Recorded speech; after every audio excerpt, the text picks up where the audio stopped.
சேலம் மாவட்டம் மகுடஞ்சாவடியில் மேம்பாலத்தின் மீது இருசக்கர வாகனத்தில் வந்த இளைஞர் கட்டுப்பாட்டை இழந்து எதிரே வந்த காரின் மீது மோதி தூக்கி வீசப்பட்ட நிலையில் விபத்தின் காட்சிகள் வெளியாகியுள்ளது. அந்த காட்சிகளை பார்க்கலாம்.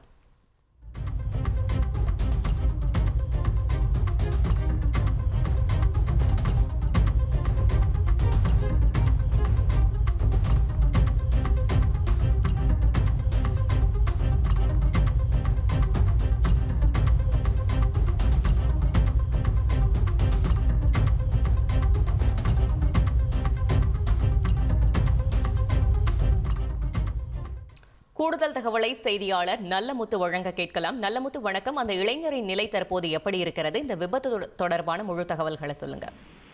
வணக்கம். சேலம் மாவட்டம் எடப்பாடி அடுத்த செட்டிமாங்குறிச்சி கொத்தாப்பாளையம் பகுதியைச் சேர்ந்த கல்லூரி மாணவன் சிவசக்தி. இவர் மகுடஞ்சாவடி ரயில்வே மேம்பாலத்தில் யமகா பைக்கில் மகுடஞ்சாவடியில் இருந்து எடப்பாடியை நோக்கி பாலத்தின் மீது சென்று கொண்டிருந்தார். அப்போது எடப்பாடியிலிருந்து மகுடஞ்சாவடியை நோக்கி வந்த பொலிரோ கார் பைக் மீது நேருக்கு நேர் மோதி விபத்துக்குள்ளானது.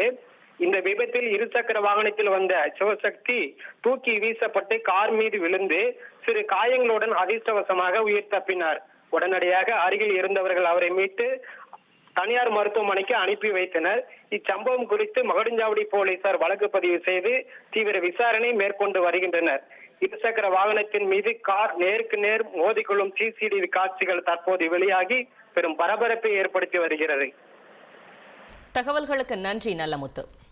ட்ரெண்ட ஃப்ரெண்ட் ஆக்கிக்கோங்க. தந்தி டிவியின் சப்ஸ்கிரைபர்ஸ் அண்ட் ஃபாலோவர்ஸ் குடும்பத்துல நீங்களும் இணையுங்க.